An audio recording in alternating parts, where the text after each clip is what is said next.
So here 31st problem, the following information is obtained from the standard cost card. Standard quantity of materials per unit 4 kg. Actual production is 1000 units. Material actually is 4300 kgs. Actual purchase price of material 55 per kg.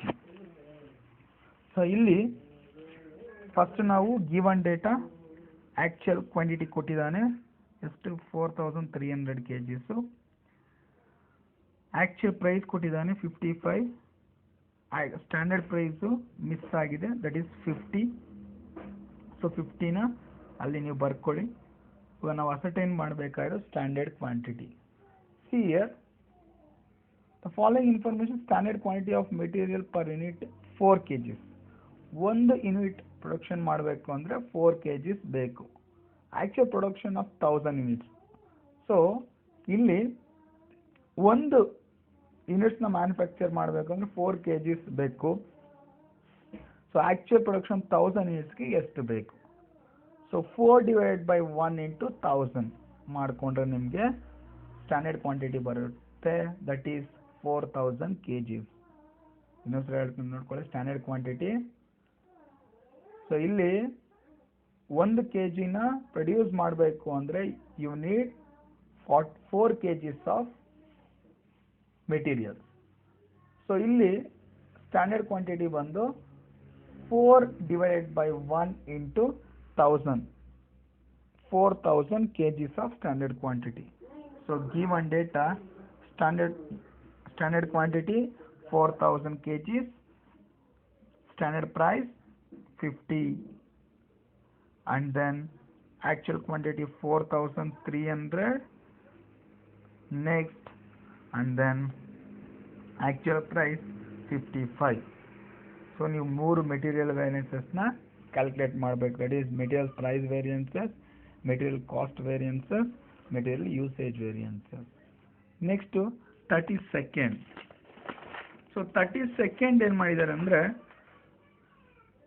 the given in standard materials of standard material cost and standard material ಇದೇನಿದೆ quantity ಏನಿದೆ ಅದು kgs ಅಲ್ಲಿ ಕೊಟ್ಟಿದ್ದಾರೆ, and then actual materials tons ಅಲ್ಲಿ ಕೊಟ್ಟಿದ್ದಾರೆ. we convert tons into kgs. tons ಇಂದ kgs ಗೆ ನಾವು ಕನ್ವರ್ಟ್ ಮಾಡಬೇಕು. ಅದೇ ರೀತಿ ಟೋಟಲ್ kgs ಎಷ್ಟಿದೆ ಅಂತ ನಾವು ಅಸರ್ಟೈನ್ ಮಾಡಬೇಕು. First you need to ascertain the standard quantity converted into kgs. So kgs I convert ಮಾಡಬೇಕು. The standard material cost to produce a ton of chemical. 1 ton of chemical ಗೆ 200 kgs of A, 300 kgs of B, 400 kgs of material C ಬೇಕಾಗುತ್ತೆ. So ಇವಾಗ ಎಷ್ಟು materials, ಎಷ್ಟು tons? 100 ಟನ್ಸ್ಗೆ. 100 ಟನ್ಸ್ಗೆ ಎಷ್ಟು K G ಬೇಕು ಅಂತ ನಾವು ತಗೊಬೇಕು. ಸೊ 100 kgsಗೆ ಎಷ್ಟು ಬೇಕು ಅಂದರೆ ನೀವು ಅಸರ್ಟೈನ್ ಮಾಡಬೇಕು 200/1 × 100. ನೋಡಿಲ್ಲಿ 1 ಟನ್ಗೆ 200 kg ಬೇಕು, 100 ಟನ್ಸ್ಗೆ ಎಷ್ಟು ಬೇಕು? 200/1 × 100. ಸೊ 20,000 kgs ಬೇಕಾಗುತ್ತೆ. Next B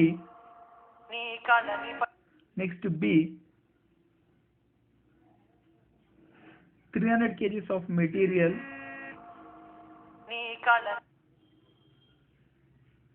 for 1 ton. 300/1 × 100, 30,000 kgs.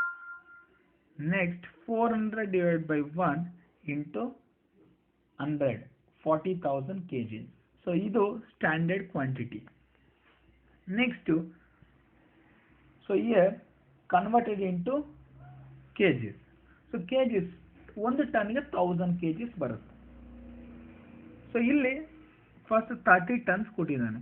Actual ಆಗಿ 30 × 1000 kgs, 30,000 kgs. 40 × 1000 kgs, 40,000 kgs. Next 50 × 1000 kgs, ಅದು 1000 kgs, 50,000 kgs. Next standard price ಅವರೇ ಕೊಟ್ಟಿದ್ದಾರೆ 10 per kg, 5 per kg, 7 per kg. and then 9 per ton, 7 per ton, 7 per ton. ಇದು ಕೊಟ್ಟಿದ್ದಾರೆ.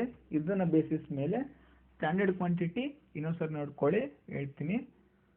Per ಟನ್ಗೆ 200A, 300B, 400C ಬೇಕು. So ಇಲ್ಲಿ 200 kgನ use ಮಾಡಿಕೊಂಡು 1 ಟನ್ಗೆ 100 ಟನ್ಗೆ ಎಷ್ಟು ಬೇಕು? So 200 divided by 1 into 100, 20,000. B, 300 divided by 1 into 100, 30,000 kgs. C, 400 divided by 1 into 100, 40,000 kgs. Next standard rate 10, 5, 7. Next actual quantity, ಅದನ್ನ kgs ಆಗಿ convert ಮಾಡ್ಕೊಬೇಕು.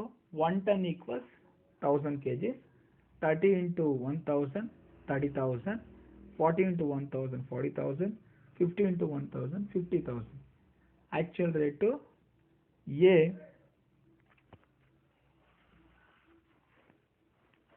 actual rate A 9 per ton, 6 per ton, 7 per ton. ಇದನ್ನ use ಮಾಡಿಕೊಂಡು ನೀವು ಈ ಪ್ರಾಬ್ಲಮ್ನ ascertain ಮಾಡಬೇಕು, material ವೇರಿಯನ್ಸಸ್ನ. And then 33rd problem, quantity of materials purchased 3000 units, value of material purchased 9000, quantity of material required per ton, output 30 units. ಅಂದರೆ ಒಂದು ಮೆಟೀರಿಯಲ್ಗೆ 30 units output ಬರುತ್ತೆ. Standard rate of material 25 per unit, closing stock of material 500 units, output during the year 40. So ಇಲ್ಲಿ usually standard ಕ್ವಾಂಟಿಟಿನ ನಾವು ascertain ಮಾಡಬೇಕು. So standard ಕ್ವಾಂಟಿಟಿನ ascertain ಮಾಡಬೇಕು ಅಂದರೆ same formula, 1 ಟನ್ಗೆ output ಬಂದು 30 units. So ಇಲ್ಲಿ ನಾವು ಚೇಂಜ್ ಮಾಡ್ಕೊಬೇಕು, ಇಲ್ಲಿ 80 ಅಂತ ಬರ್ಕೊಳ್ಳಿ ಔಟ್ಪುಟ್ಟು. ಸೊ 80 ಅಂತ ಬರ್ಕೊಳ್ಳಿ ಔಟ್ಪುಟ್, ಅದು ಟೈಪ್ ಮಿಸ್ಟೇಕ್ ಆಗಿದೆ. ಸೊ ಇಲ್ಲಿ 1 ಯೂನಿಟ್ಗೆ 30 ಆದರೆ 80 ಯೂನಿಟ್ಸ್ಗೆ ಎಷ್ಟು? ಸೊ 30 divided by 1 into 80 ಮಾಡಿಕೊಂಡ್ರೆ 2400 ಸ್ಟ್ಯಾಂಡರ್ಡ್ ಕ್ವಾಂಟಿಟಿ. ಸ್ಟ್ಯಾಂಡರ್ಡ್ ರೇಟ್ ಇಲ್ಲೇ ಕೊಟ್ಟಿದ್ದಾನೆ 2.5, ಅದು ಡಾಟ್, ಅದು 2.5. So next actual quantity. Actual ಕ್ವಾಂಟಿಟಿಗೆ ನಿಮಗೆ ಪ್ರಾಕ್ಟಿಕಲ್ ಆಗಿ ಗೊತ್ತು, ನಿಮಗೆ ಅಕೌಂಟ್ಸಲ್ಲಿ ಏನು ಓಪನಿಂಗ್ ಸ್ಟಾಕ್ ಇದೆ ಪರ್ಚೇಸ್ ಮಾಡ್ಕೊಂಡು ಲೆಸ್ ಕ್ಲೋಸಿಂಗ್ ಸ್ಟಾಕ್ ಮಾಡಿಕೊಂಡ್ರೆ ಆ್ಯಕ್ಚುಲಾಗಿ ನೀವು ಎಷ್ಟು ಯೂಸ್ ಮಾಡಿದ್ದೀರಾ ಅದು ನಿಮಗೆ ಗೊತ್ತಾಗುತ್ತೆ. ಸೇಮ್ ಅದು ಹಂಗೇನೆ ಇಲ್ಲೂ ಅದೇ ಫಾರ್ಮುಲಾ ಬರುತ್ತೆ. So actual quantity equals opening stock plus purchase of material minus closing stock. So ಇಲ್ಲಿ ಓಪನಿಂಗ್ ಸ್ಟಾಕ್ ಇಲ್ಲ, ಪರ್ಚೇಸ್ ಇದೆ ಎಷ್ಟು? 3000 materials minus 500 closing stock, 2500 use ಮಾಡಿರೋದು. That is called actual quantity. So rate ಬಂದು ಅಲ್ಲೇ ಕೊಟ್ಟಿದ್ದಾನೆ ಎಷ್ಟು ಆ್ಯಕ್ಚುಯಲ್ ಕ್ವಾಂಟಿಟಿ. ಸೊ ನೀವು ಅಸರ್ಟೈನ್ ಮಾಡಬೇಕಾಗುತ್ತೆ ಈ ಪ್ರಾಬ್ಲಮಲ್ಲಿ. So calculation of actual rate, value of material purchase divided by quantity of material purchase. So 9000 divided by 3000 ಮಾಡಿಕೊಂಡ್ರೆ 3 rupees ಆ್ಯಕ್ಚುಯಲ್ ರೇಟ್. ಸೊ ಇನ್ನೊಂದು ರೇಟ್ ನೋಡ್ಕೊಳ್ಳಿ, given data standard quantity equals 30 divided by 1 into 80, 2400. Standard rate 2.5. Actual quantity equals opening stock plus purchases minus closing stock.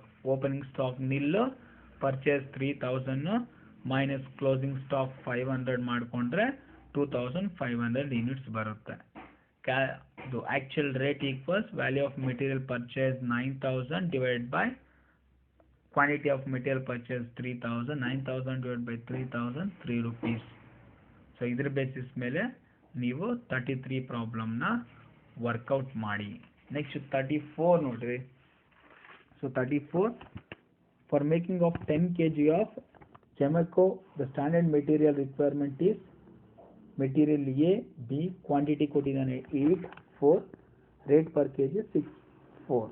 During April, 1000 kg of Gemeco produced. The actual consumption of material is as under. First ನೋಡ್ಕೊಳ್ಳಿ, actual ಕೊಟ್ಟಿದ್ದಾನೆ 750 500, actual rate 7.5, standard rate ಕೊಟ್ಟಿದ್ದಾನೆ, standard rate of 10 kg and standard materials of 10 kg. ನಾವು ಅದನ್ನು 1000 kg convert ಮಾಡ್ಕೊಬೇಕು. So 1000 kg convert ಮಾಡ್ಕೊಬೇಕು ಅಂದರೆ, so 8 divided by 10 into 1000.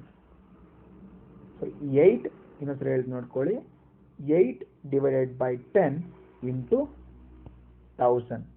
8 ಏನಕ್ಕೆ ಅಂದರೆ 8 kg ಯೂಸ್ ಮಾಡ್ತೀವಿ for 10 kg of ಔಟ್ಪುಟ್ಗೆ.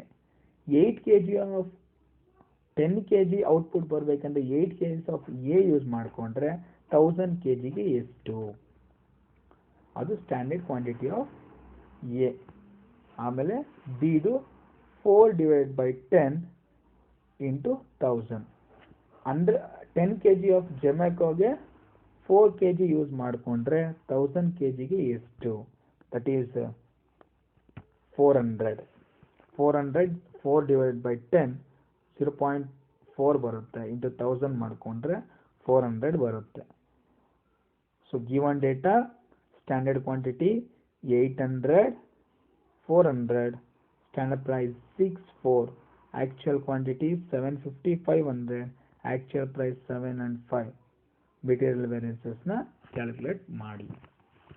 Next standard mix 35 ಮಾಡ್ಕೊಳ್ಳಿ. 35 standard mix to produce 1 unit of product is a following. ಒಂದು ಯೂನಿಟ್ ಮಾಡಬೇಕು ಅಂದರೆ 60 unit at 15 per unit, 80 per unit, 80 units at 20 per unit, C 100 units at 25 per unit. ಅಂದರೆ ಒಂದು ಯೂನಿಟ್ಗೆ 60 80 100 use ಮಾಡಿಕೊಂಡ್ರೆ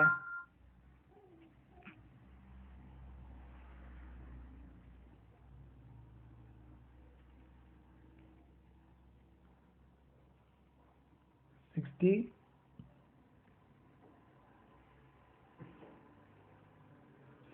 80 100 use ಮಾಡಿದ್ರೆ 10 ಯೂನಿಟ್ಸ್ಗೆ